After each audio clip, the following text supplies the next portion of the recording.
Who else?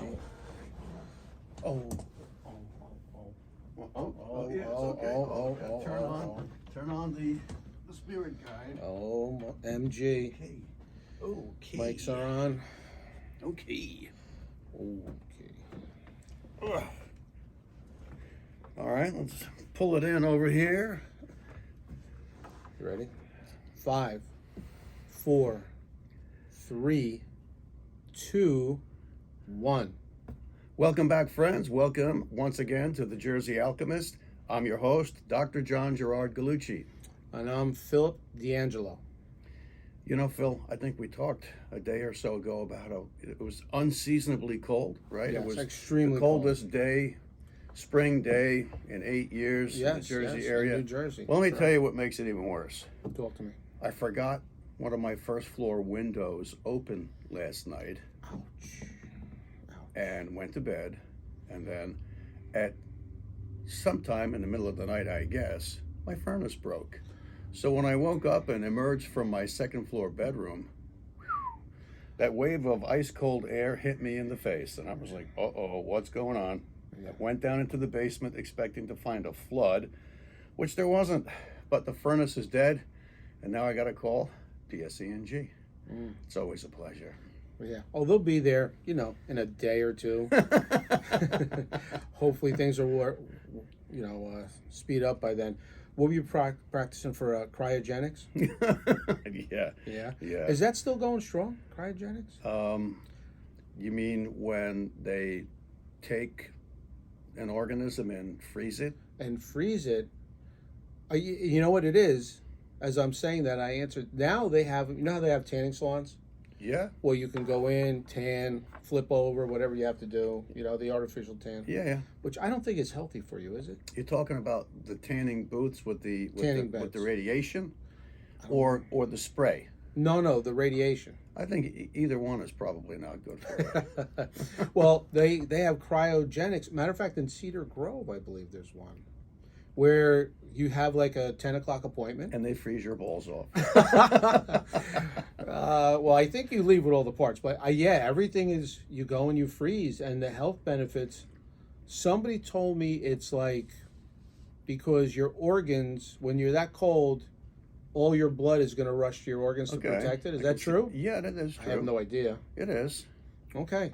As long as your autonomic nervous system is working correctly, yeah, that's true. It's almost like a dive reflex. Okay. Wow. So, that doesn't sound too enjoyable for me. Well, I'll tell you one thing that this guy cannot tolerate. Even when I was a lifeguard as a teenager, I couldn't tolerate it. Not a good mix. I cannot stand jumping into cold water. Oh, yeah. I hate it. And there's also, if you go on social media, there's some fitness and health experts saying a cold shower, 5-10 minutes a day is good for you. Like, that's the way to start the day. You might not need that cup of coffee. I would bet that skipping a meal every day is probably better for you, and I'd rather skip a meal. Let's not get crazy. I'd rather skip a meal than take a cold shower. I hate cold shower. Wow. There's no way. Can't do it. And I know a lot of athletes do that, cryogenics. So I'm saying, right, that one wide receiver, he almost missed the season because he went in without socks and he got frostbite on his feet. The guy who just walked off of on the Patriots, I can't remember his name, the wide receiver. Yeah, but that's what he did a couple seasons before, and he went in without socks on and he got frostbite on his feet. But is the therapy for an injury also known as cryogenics? I thought cryogenics was like what Walt Disney did. Yes, and Ted Williams. Ted Williams is frozen somewhere? His head's on a tuna can. I don't know if that tuna his can head physically? Yeah. It is. I swear to God. Unless it's like an urban legend and they're not telling the whole story. Out there in the social media land, maybe you can write in the comments. But I thought Ted Williams, his body's in one part and his head's in another part. Yeah. Swell. Well, he's waiting for the disease. That's what I want to do. Yeah. Just pack my head in a tuna can. Olive oil, please. Extra virgin olive oil. No water. That Thanks. wouldn't be so bad. Right. Yeah. So I don't know. So I don't know. Hey, the ancient Egyptians, right? They put the intestines in clay pots, and then they sealed it. They put the brain over here. They put this over there. Uh, For the new body, maybe they'll use it. I mean, I guess. spirits. I don't Got know. me. Wow. I don't know. That's interesting. Wow. Speaking of Walt Disney, Mm. and a lot of times we shoot from the hip here, and I find that the conversation's a bit more organic than if you have to stick to some kind of script. I'm going to stop you for a second. Go ahead. Don't say, I think I know where you're going with this. Where? Don't say Walt Disney. He was a good man. The Disney Corporation, is that where you're going with this or no? Well, that's where we're going. Go ahead, my Okay. friend. All right. So take this conversation for what it's worth to you. But when I was a kid, on Sunday nights, we felt that ominous crush that it was Sunday night. You better get the last bit of fun from the weekend in before you had to sign off and go to bed, because the next day your ass was going to school, and it was the whole week in front of you. Now, some kids loved school, some kids hated school, and some kids were kind of somewhere in the middle. And I think my brother, 4 years older than me, hated school. And I certainly didn't want to go to bed early, and I didn't want to get up early, and I didn't want to do all that stuff. But once I got there and my friends were there and I was socializing, and the teachers were nice enough, I didn't mind it so much. I just hated being cut short regarding the fun of the summer or the fun of a weekend. Maybe you spent the weekend with your cousins, and friends came over, you had a sleepover, all that stuff, and then, Sunday night, there's that ugly gut twist because you gotta go to bed, because you gotta get up early, because you gotta go to school. So goes the American child, as opposed to other people immigrate here who come here already knowing how to write an organic chemistry textbook. God bless you. We need you. Wow. So, Disney. Sunday night. Yeah. Sunday night used to be whatever BS. I think 60 Minutes was on way back when, and my father used to watch 60 Minutes, and some jackass like Henry Kissinger would be on there being interviewed by Mike Wallace. Mike Wallace basically told the country how to think, what to think, and when to think it. God bless him. But then after that, I think it was the Wonderful World of Disney, and we loved that show. And then after that, it was Marlon Perkins and Mutual of Omaha's Wild Kingdom. We just loved. We loved to watch him wrestle an anaconda, and just when you think he's going to be drowned in a mud puddle somewhere in South America, his head comes popping up, and then it's cut to break. So that was Sunday night for us. And then when a Disney movie did come out, we rushed to the movie theaters to see the next Disney movie. Except as I got older, I started to recognize that the Disney movies, to me, all too often ended up with a dark theme. I mean, for God's sakes, even in Bambi, what happens? Bambi's mother gets murdered by a hunter. What kind of impression are you leaving psychologically on the small kids that are watching that movie? So let's fast forward to today. As far as I'm concerned, Disney crept up on an entirely dark agenda. That's just how I feel. Put your comments below when you watch this video and say, do you agree? Am I all cracked up here? I'm a fool, and Disney's still just a wonderful thing? I don't know. But what I will say is, I'll pose this question to you. If you are a believer that we're here for all the right reasons on this earth, and that there's a creator, and the creator created us and gave us our lives, gave us our agenda pretty much, and we get tested. What if when you get sick and you're a bit older, maybe not, you could be young and get sick, God forbid, you kind of push away that whole notion that there's a supreme being creator, and you say, I know better than any creator, because there is no creator. I'm going to have my body freeze, because in 5 decades or 8 decades from now, when the cure for my disease is commonplace, they'll just thaw me out and wake me up and cure my disease, and I will live forever. Think about that. Who freezes themselves so that they can live forever? That speaks to me of an individual who is not on board with the Creator and the agenda of the Creator and for our particular lifetimes. Well, if you're talking about Ted Williams, I mean, he had a tremendous ego. So if you're talking about if the ego all of a sudden surpasses that they don't need a creator or they don't believe in one, I mean, Ted Williams, How did he pass? I'm not sure, some disease. I don't know what it was, but He was baseball. tremendous baseball player. Did he have he ALS? fought in the war. He was a pilot. Yes, that's what he had, I believe. Yeah. Yeah, I don't know Right. 100%. But yeah, I mean, he was a great guy as far as talent-wise, and it seems like he was ego-driven. That's why he was so successful. So maybe to your point, Disney, him, I mean, some ego there.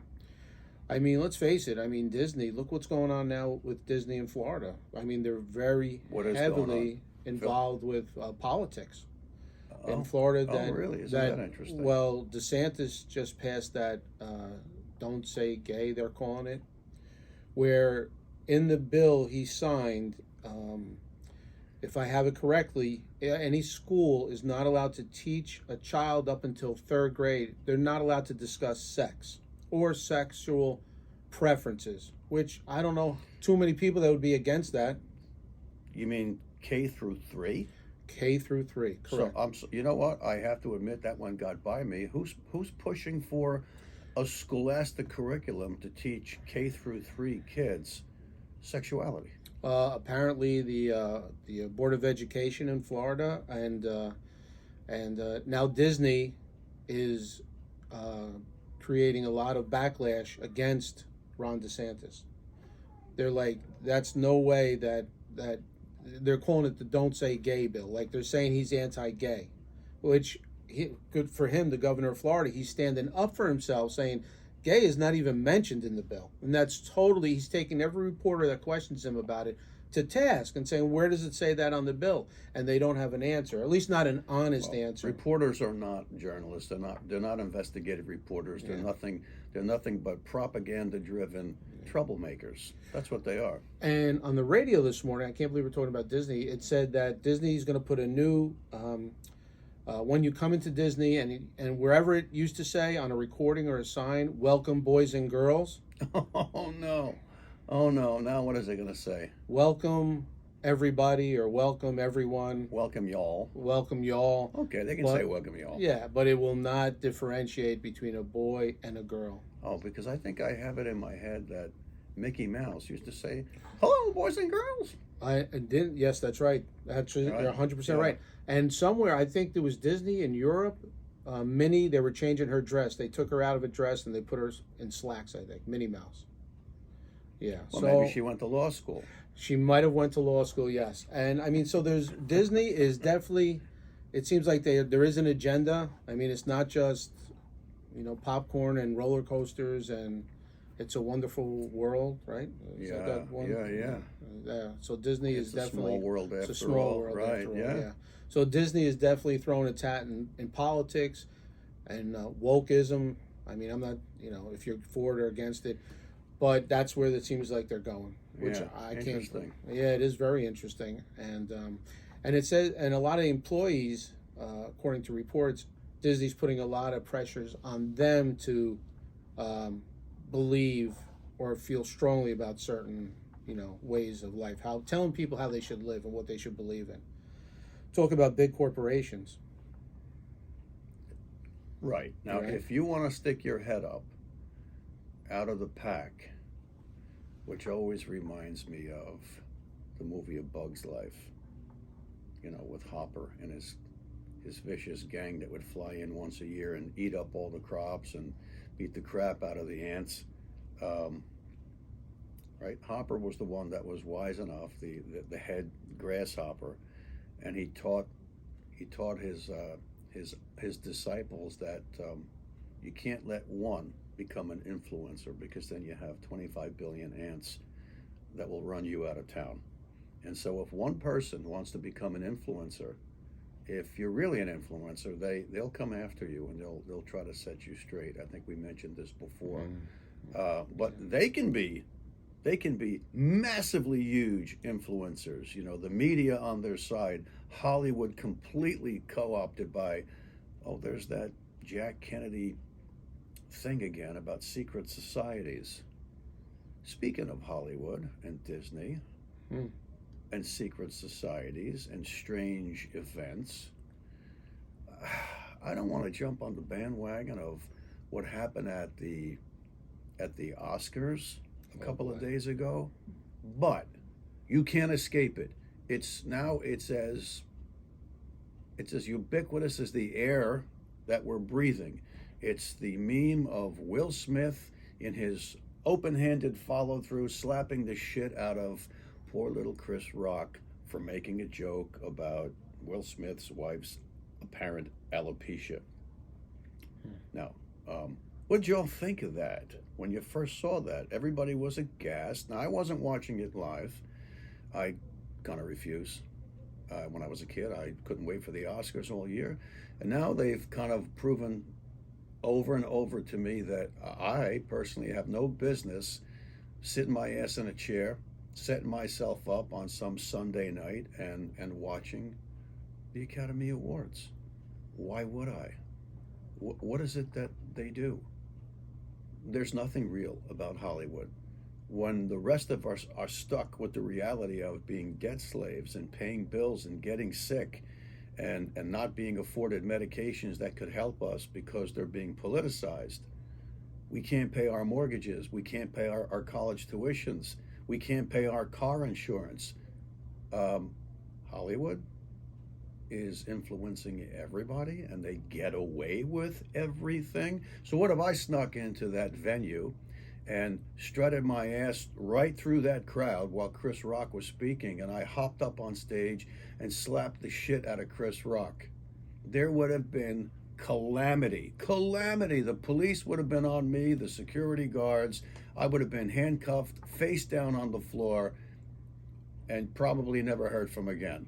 And then for the next couple of months, I would be demonized by the co-opted, propagandized press. Not only did the Academy tweet right while the awards were still going, oh, we're about love and peace and we don't condone violence. Sure you did. Because whether Will Smith did this organically and it was real and it happened in real time on international TV, or whether it was scripted because Pfizer apparently had a hand in supporting and funding the events of the evening, and Pfizer happens to have in the pipeline a new drug for alopecia. Oh wow!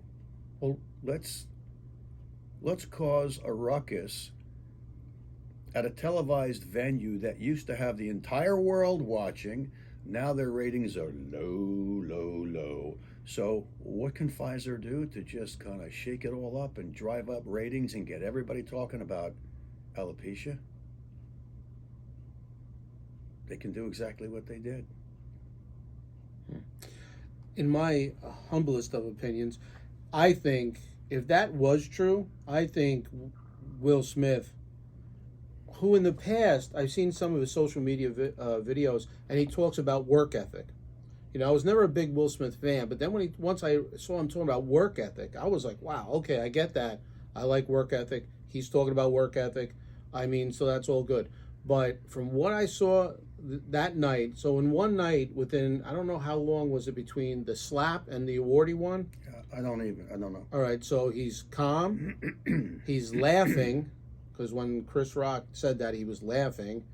Then he's screaming, then he's slapping somebody, then he's crying when he got his award. Yeah. Now listen, I know we're all pretty emotional people. I haven't had that many emotions, and I couldn't tell you, since maybe Christmas at 10 years old. I mean, right. You know, that's an adult male should not have that range of crying, happy, violence, laughing. Unless you're an actor, right? So an award-winning actor. Can Will Smith's wife be sitting there looking beautiful with or without hair, God bless her, and she's sitting there, you know, a pretty picture, and she's kind of smiling and taking the whole evening in, and she knows her husband's gonna get an Academy Award. And all of a sudden, Chris Rock, everybody hates Chris. All of a sudden, he goes from everybody loves Chris to everybody hates Chris because he's a comedian hired to poke at and roast the celebrities in the audience, to bring the televised group of people, millions of people who are watching, to give them a stake in this. Hey, let's poke at this one, let's poke at that one. He's a comedian, that's why the Academy hires him. It could have been Billy Crystal. How many times was Billy Crystal the host? Or other comedians, right? They don't put up somebody who's sullen, who's going to just, Ricky Gervais. Right. So they get up there and they're supposed to be comical and they're supposed to be controversial. Why? So that they get airplay for weeks and weeks and weeks after the event. So look, everybody that heard that joke, except for a couple of sensationalists, said it was a completely mild, vanilla joke about what?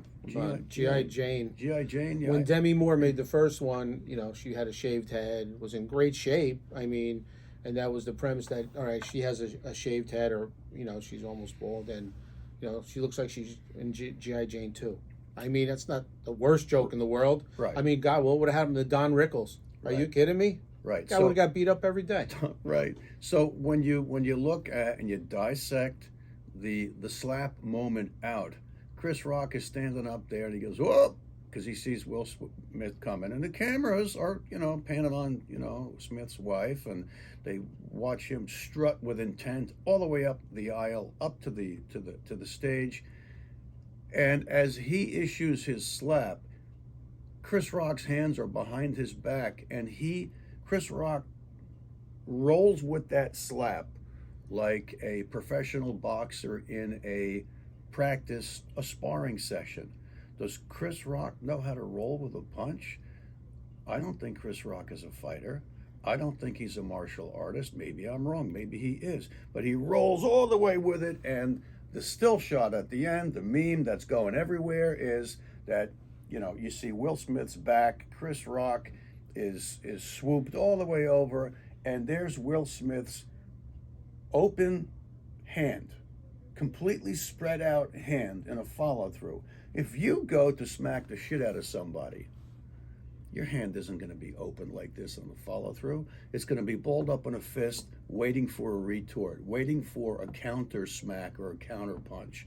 Unless you're so sure you can get away with it, because Chris Rock is not a physical match for Will Smith. And a lot of people, rightfully so, said, well, Chris Rock? What if The Rock was up there and The Rock made that Sure. comment? Would Will Smith have strut up there and try to smack The Rock, Dwayne Johnson, in the face? Yeah. I think I'd pay money to see. Yeah, my bet would be that no, he would not do that. No, he would not. You know why? Because he doesn't have the balls to do that. That's right. Now, I was listening to the Joe Rogan podcast, and about Joe. Oh, wasn't he canceled? They trying to cancel him, but thank goodness he's got 11 million subscribers. Right. They cannot cancel him. Right. Thank God. And that's his little protection, I guess. But he was saying that even, because he is a stand-up comic as well, that even if it was staged or not staged, just the fact that you're allowing somebody from the audience, of which he does stand-up and millions of others, but Joe Rogan can defend himself. We know that with his martial arts background. Just the fact that you're not even talking about that somebody made a mundane, vanilla, like you said, joke, and it's okay for somebody to come in out of the audience and strike the comic who said it. Right. I mean, even if it's staged, that is horrible messaging, and that should not be allowed. Horrible messaging. Yeah. And I tell you what, as far as I'm concerned, and yes, it is true that I'm a co-writer on a script that's being passed around in Hollywood. We're looking for a buyer. So I have an interesting perspective. I'm not a Hollywood guy. Been out there once while I was interviewing for pediatric surgery fellowship spots. But I can't think of anything that pushes me further away from ever thinking of watching the Academy Awards again. And, Hollywood movies have just become terrible with a capital T. It's either a remake of an iconic, old time movie, or it's just this onslaught of so R-rated bullshit comedies where somebody may take their kids, and of course no one's going to stop you from going into theater, and all of a sudden there's famous people making terribly sexual, over sexualized remarks, lots of filthy language, and it's like, this is what they've got to do to hold a viewership, to get people watching a movie. It's just such a big disappointment for me personally, because I was a Hollywood holic. I was, and I wanted to be in Hollywood. I wanted to be an actor. I wanted to be on Broadway a long time ago. And Broadway may be a different kettle of fish, but this whole thing, this whole episode, these bullshit antics. It's been suggested that this was also a ritual being played out, as put down to the actors because they're high-level Freemasons. Well, now we got people at home watching that are kind of like going, oh God, now he's going off the rails. Here it comes. He's wearing his tin hat. He's a conspiracy theorist. Well, I'll tell you what, you better get up on speed with that whole issue, because it's not bullshit. It is absolutely not bullshit at all. And if a society is secret, there's something wrong with that, people, because just like, God bless him, George Carlin said, there's a big club out there and you ain't in it. Yeah. Right? And but when the club, the club being a big club and you ain't in it's one thing. But when they're out there manipulating the world around you to take advantage of you, that's a different story. I mean, you were talking about Hollywood and the quality, and you used to be, a movie fanatic and a lover of movies like I am to this day. Go back to the 70s and just look at Best Picture nominations for the year 1974, 1975, and go through the 80s. And you're going to see a lot of quality movies that you probably, if you saw them today, you would stop and watch them. Like, oh, wow, I love this movie. Right. I haven't seen it in a long time. Then as you go through time and we get closer to where we are now, you're like, I don't even know what these movies are. Did you see the list of movies for this year's best movie? No, I haven't, no. I didn't recognize any of them. And one I tried to watch, and I couldn't get through 15 minutes of it. Yeah. Like, this is the most ridiculous movie I've ever seen in my life. And it just, there's no quality. Well, maybe that's because these movies tend to get lost in the great pot that is Hollywood. They get lost in the sauce. And what do I mean by that?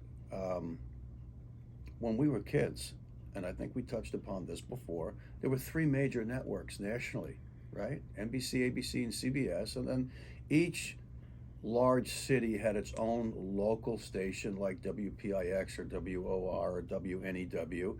And if you had a major television production, if you weren't coming out on one of the big national platforms, nobody watched you. You were buried. So you had 3 major companies doing the television work, and in Hollywood, and even though I was a huge Hollywood fan, I don't know how many real large influential production companies there were back in the 70s. Maybe there were 4 or 5. I can think of Metro Goldwyn Mayer, 20th Century Fox, Universal, right? So I'm stuck at three. Maybe there were five or six, but today, because of cable TV, and I'm not saying it's a bad thing, every cable venue now has its own ability to entertain a script, no pun intended, entertain, then produce the script, do the casting, hire the directors, the producers, all that stuff. So they're putting out their own movies, and they're everywhere. How many cable venues could there be where you can sign on and watch a whole list of either replay iconic movies, or you have to watch the movies that they themselves have produced. Absolutely. So there's a lot. Yeah, that goes without saying. There's almost too much, and we talked about that in a prior video. Like, maybe it's just like not quantity, but not quality, but quantity. That seems what they're going for. I mean, the movies that I enjoy now, if I'm lucky enough to catch one, is something I've never heard of, that got no ink or no media attention, and still has decent name actors in it. And I'm like, wow, this movie is fantastic, and I've never heard anybody talk about it. It's not listed in the newspaper as a 5-star movie or whatever, Right. and yet those are the ones that I find that nobody talks about, but you find them and you're like, wow, that was really a great movie. Right. No total superstars, no big advertisement, just an old-fashioned movie. Right. You know? And then there's the other side of the movie industry, where all my life I've had it basically shoved down my throat that the movie actors and actresses, not only are they filthy rich, who's worth 100 million, who's worth 300 million, 400 million, 500 million, $1 billion, but so okay, we got to put up with that for them being really, really crafty and good at pulling off a fake. So somebody writes a script, it's not real, it may be based on a real story, it may not be, and so they're gonna be masters at playtime. And because our lives are basically so sucky, because we're all debt slaves, we live vicariously through these young, good-looking actors and actresses that are all plasticized and jacked up on steroids. They'll never admit it, but they are. And then you go to the movies and you're paying $9 for a bottle of water, and it's not even spring water, it's purified tap water. And how much do you pay for a large popcorn? Just as much as the water. And a package of Goldberg's peanut chews is $10. Are you crazy. kidding? So if you go to the movies with your spouse and 3 kids, you just shot your car payment off for the month to watch a movie. For what? That was before there were supply chain issues. Before there was inflation. Right. There was inflation in a movie Right. theater, that's for sure. Yeah, no, so as far as I'm concerned, you know what? I don't have to shoot Hollywood in its fat ass. Hollywood shot itself in both butt cheeks and dead center between both at the Academy Awards. They shot themselves right square up their own anuses. I'm going to ask you something, John, that I know how I feel about this. How do you feel about actors who basically act for a living? And I have respect for actors. If you're good at what you do, that's amazing. Yeah. But all of a sudden, they're trying to influence us in the political world. Like, they're over the top politically. And if you don't think like they do, then there's something wrong with you. I mean, an actor? I mean, really? Don't you think that... I know Michael Jordan had that quote. They try to get him involved with politics. And he goes, listen, Republicans, Democrats, they both buy sneakers. So he didn't want to move one out. I mean, these people maybe... Well, he was smart. He didn't need them. Yeah, maybe because, like you said, they have so much money that they don't care if they offend half the population. I mean, it just seems... I mean, listen, do I have to mention the name? I tried not to mention it, but Robert De Niro, who used to be one of my favorite actors. Oh, I mean, what he said politically was so out of line.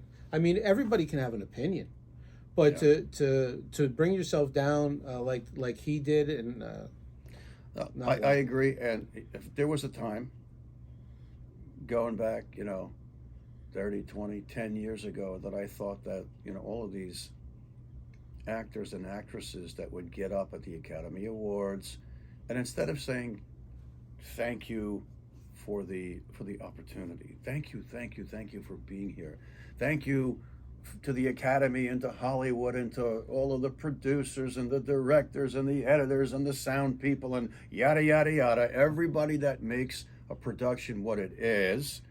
And thank you to the viewership. Thank you to the fans. This is the greatest moment of my career, of my life. Okay. And instead of saying that, they get political immediately, and that used to annoy me. And I'd say, well, how is it that all of these people are in step with the same side of politics?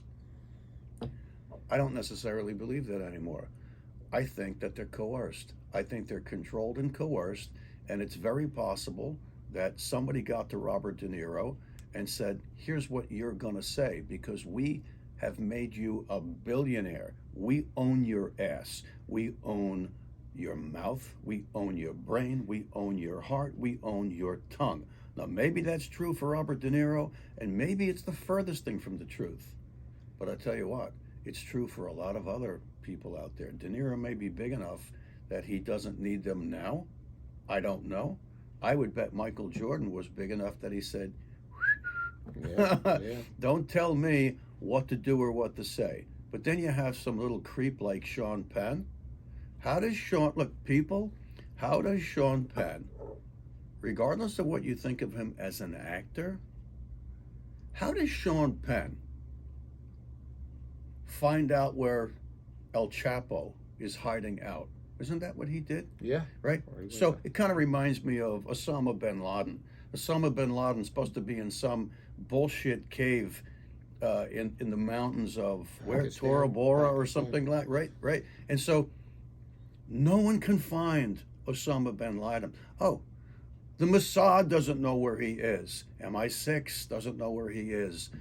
The KGB doesn't know where he is, or maybe they will, but they're not telling because, the KGB are the enemy. And the CIA doesn't know where Osama bin Laden is, but here comes the fucking CNN film crew right into the cave, and they're going to interview him. And all of us stupid jackass people are sitting there going, he did it. Didn't they say that while the buildings were still coming down, that it was him? You know that meme on an iPhone? Sure. I smack my head. It's like they pulled this shit on us because it works, because the public is that stupid. So come on, actors and actresses being influencers, do me a favor, save your breath. I honestly don't give a shit if I ever watch another Hollywood movie again, with the exception of a few people. And those are the people that create movies that I think they are influencers, and I think they're on the correct side of influence. They're not on the dark side. And I'll just let you figure out who those people might be. I mean, when actors, reach out into the public and they overstate their opinion, like we're in the wrong if we believe a certain way. Let's look behind the scenes. How about Harvey Weinstein? Look what he did. The casting couch with all those women. You couldn't get a job unless But that went all the way back. Even that great scene in the Godfather Part 1, where that Hollywood producer, I can't remember what his name was. Mr. Waltz? Something like that. Waltz was his last name. She was the greatest piece of ass I ever had, and along comes Johnny Fontaine with his greasy olive oil skin and his white smile. Right? That's what that was good. What was that all about? That was about sex in Hollywood and the influence peddlers. And if you had a bunch of starlets that didn't care about how they got to the top, that's what they did. So to me, Harvey Weinstein, and I'm going to say this, I have a personal friend who, no names named, worked in his office. And when I heard that she got the job there, I was silently gobsmacked. And I didn't want to burst her bubble. And I was like, Oh, good. Okay. Well, isn't that great? You're an aspiring actress. You're gorgeous. You're everything that should be in front of a camera. Just watch out for yourself. Keep your eyes open and whatnot. And I says, let me know how it goes. And about 3 or 4 weeks later, I shot her a text and I says, hey, how's it going at the new job? And she was so upset she almost couldn't speak. And she said that he's not human. He is an unspeakably disgusting pig for what he said about her in the office to a crowd of people sitting in the office waiting to see him. And it was all about what he and others would do to her after hours, which of course he never got to do. But I knew that was coming. She didn't know it was coming, God bless her. And so I see Harvey Weinstein, Hav, I see you as just a pustule on the ass that is Hollywood. You're just a little disgusting small pustule on a greater whole that, quite frankly, stinks. Pustule. I'm not opinionated. I don't think I've ever used the word pustule.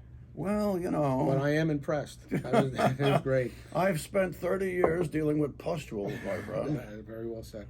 I mean, look at Hollywood, and we might have talked about this before.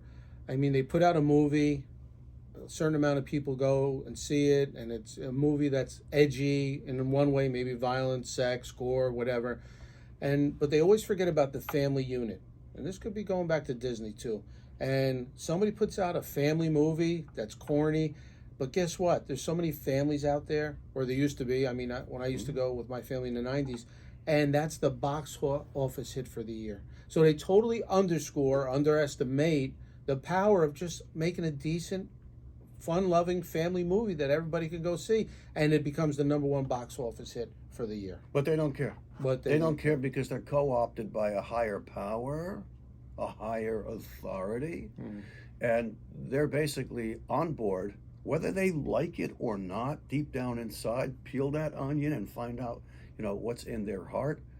But they've been subversive to the very primal building block of any sovereign nation is the family unit.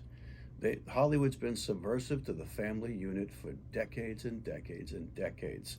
Let me bring up a happenstance that completely appalled me. When my kids were young, like early grade school, my wife and I took them to see. Actually, we didn't see it in the movies. We saw it. We bought the VHS tape, Wow. right? But it was Babe, right? The hit movie Babe, about a pig that thought it was a border collie, a sheep herding dog, and everybody said, "Yeah, you're not gonna enter your pig in the yearly contest." And I think it was, what was his name, Richard Cromwell? I don't know that. I know I could Yeah. see the face. He's in a million movies. Yeah, what a fabulous movie! And of course, the pig turns out to be spectacular. Beats all of the border collies and all of the the shepherding dogs. Sure. And he's the hero. Bahram you. He's the hero of the world. And what an uplifting, wonderful film. So we watched that film 20 times in my living room with the VHS. Me, the kids, the family together. Everybody loves Babe. What does the industry do? They come out with Babe, the sequel, Babe, Pig in the City.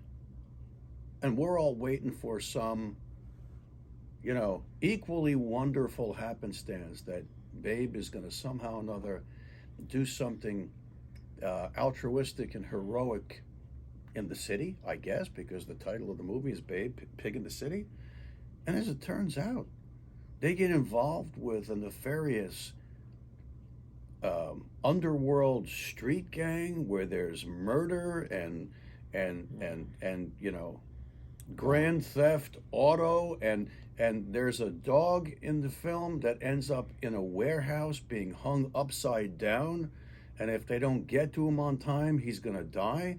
It was so disgustingly dark. That is and, dark. and I just, how could I forget that? The kids in the audience were completely dumbfounded. They were sitting there, and I know what they were thinking because I was thinking it. Where's Babe? Where's James Cromwell, Farmer Hoggett? That's what his name was, Farmer Hoggett. Yeah. Where's Mrs. Farmer Hoggett? We couldn't believe how sinister and evil and dark the film was. That's a shame. But that's what the industry does. It brings you up to a level. It's almost like this weird, evil, narcissistic trip that they're on, that they bring your energy up only to pull out the rug from under you and to face slam you and to suck the life out of you emotionally. It's kind of like the whole industry is one big fucking energy vampire scheme. Babe, the best movie I think we've ever seen. Babe, Pig in the City, horrible, terrible. Oops, if I say how dare you, I can't help but thinking of Greta Thunberg, and I know that's not her name. That's what how dare you? Interesting. John, the sad part about Hollywood TV too, but Hollywood and movies, and like you said, with the difference when Babe 1, Babe 2, is how impressionable, especially kids, but society in general, how a movie can influence a generation, how to act, how to dress, how to behave, how they can objectify certain behaviors and objectify. That's 4 syllables. I'm impressed.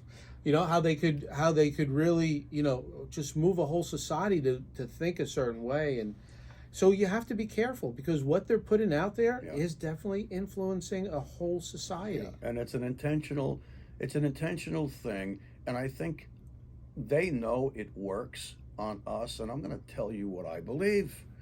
That's what you're going to get from me.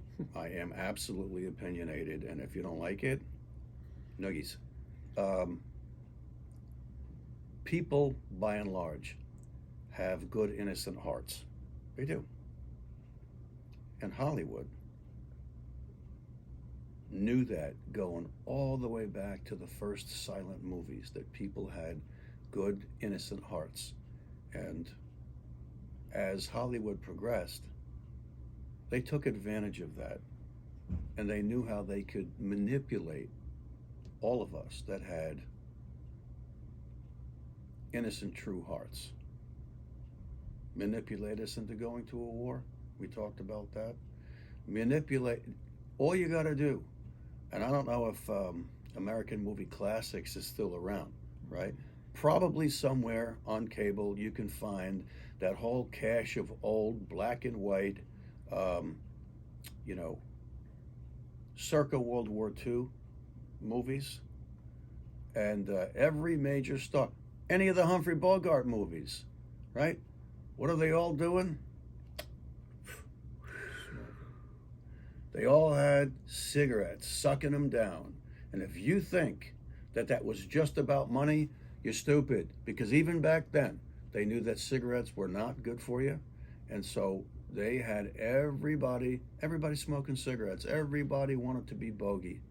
Everybody wanted to light up with a fatigue military shirt on, because that was cool. Because all of the cool people did that. And when you got a bullet put through your chest after a battle, it was like, life and death became so easy, so painless, so free of complication, because the guy would end up in the next movie anyway. And so a bunch of kids who enlisted into the military got hoodwinked into going somewhere that they shouldn't have been, and they were brave with good hearts, and lots of good people were fooled. And World War II, 500,000 Americans killed, but I think over 100 million people in all killed in World War II, and 55,000 Americans died in the Vietnam War, but more I think, died in the Korean War. Korean War had more than Vietnam. Right, and we have a way of glamorizing it and making it humorous. I mean, my favorite TV show as a kid was MASH, and that was all about, you know, the Korean theater, the Korean War, and I just, you know, wow. Didn't MASH have the first transgender? That's right. Right.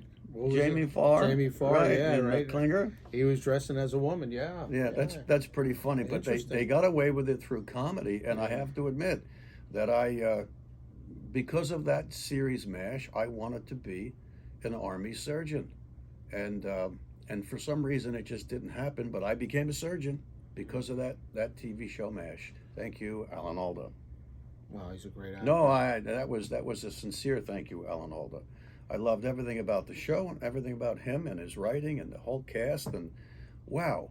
But I think the underlying theme with MASH was that it was basically an anti-war theme, but the comedy of it all got me to want to go. That was spun off a movie. Yeah, The MASH movie came right, out right. before Yeah, that. with Elliot Gould. Elliot Gould Right. and Donald Sutherland. Right, wow. right. That's right. I don't know how I remembered that. Because now, talk about influence. I remember watching, Rocky, okay? 1976, maybe. Yeah. He was drinking raw eggs.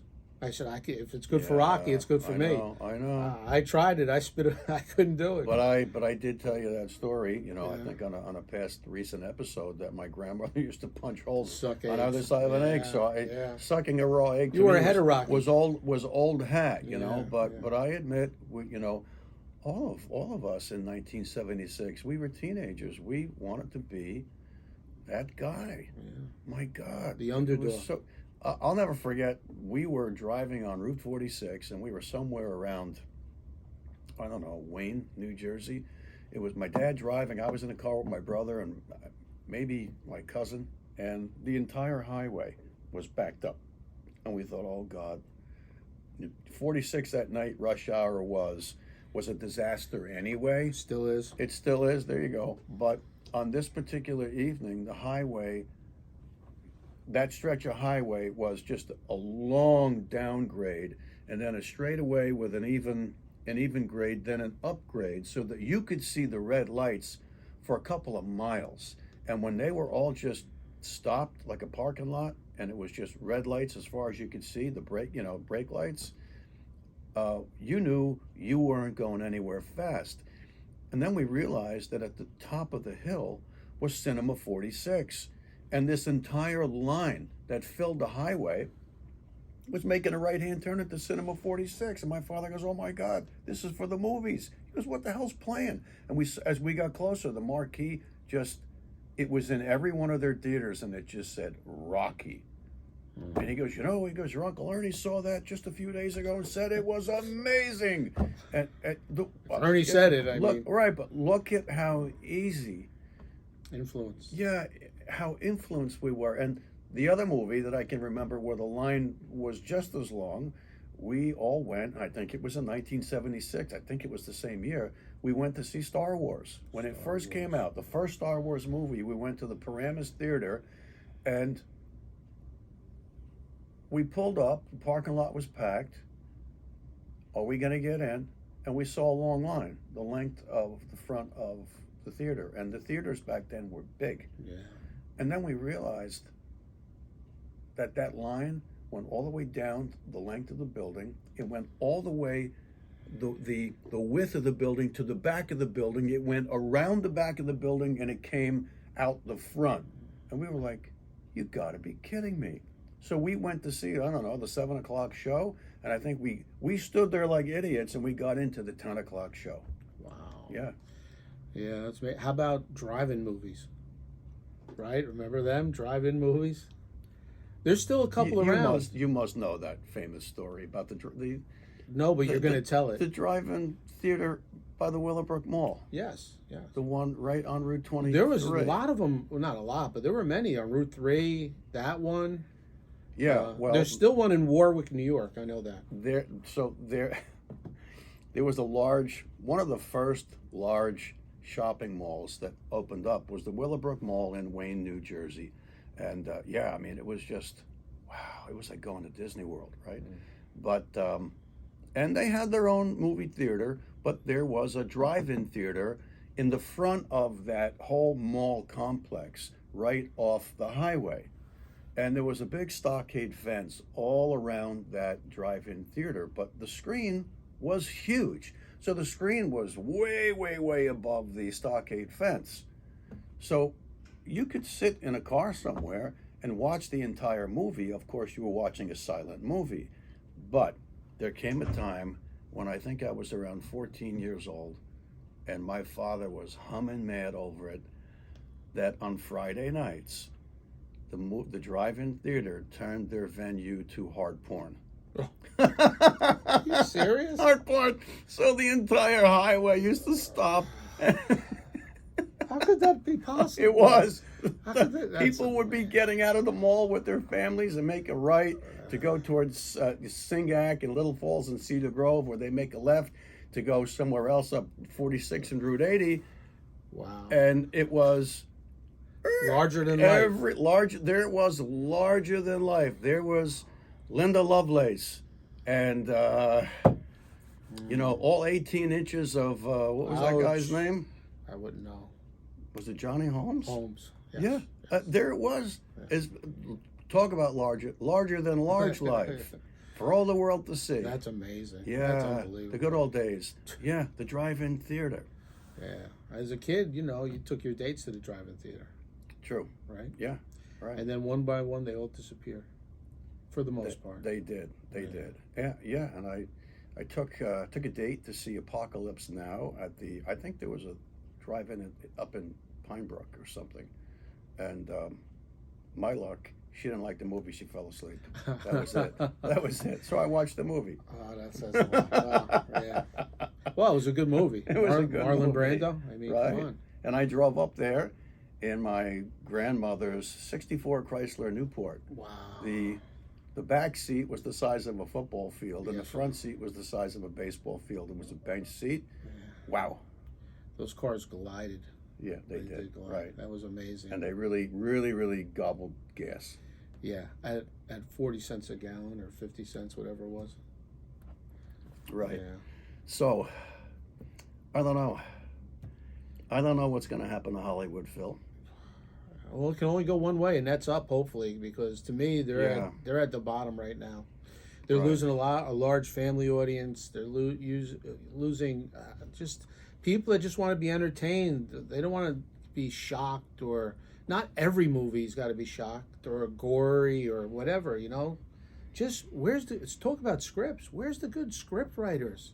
I mean, where are they? Just putting together a story and having a phenomenal ending. That cowboy riding off into the sunset. I mean, come on. Well, let me say something about that's a good question. Where are the script writers? And it hits home for me and an associate that I work with, who's a Hollywood producer and a writer, and he and I have spent quite a bit of time writing an original made-for-TV series. Not going to say the name of it. Not going to tell you what it's about. Can't do that. But what I have noticed by the direct responses when the script was passed around and it went on its kind of advertising query, the agents that are out there, the production company executives, the people whose job it is to read a script and bring it into the power brokers, those people are completely goose-stepping to the Hollywood trope. In other words, you have to be telling a certain story. Oh, your protagonist. No, record scratch. Your protagonist can't be who you think it is, even if it's a true story, because that goes against the message that Hollywood is trying to create in the hearts and minds of the people. So there are a lot of fabulous writers out there, and I don't want anyone to think that there aren't. But it's the same deal with writing a book. And then how do you get a book published? You got to create 300 personalized query letters to 300 individual literary agents who don't give a shit if you ever have a book published. They just don't care. So there's this gauntlet of people that stand between you. Look, maybe a big Hollywood owner, I'll call them, would love a script that you wrote.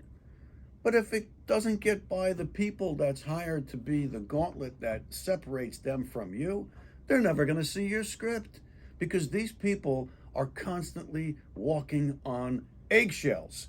God forbid they hand something up the line that all of a sudden doesn't get liked by their superiors.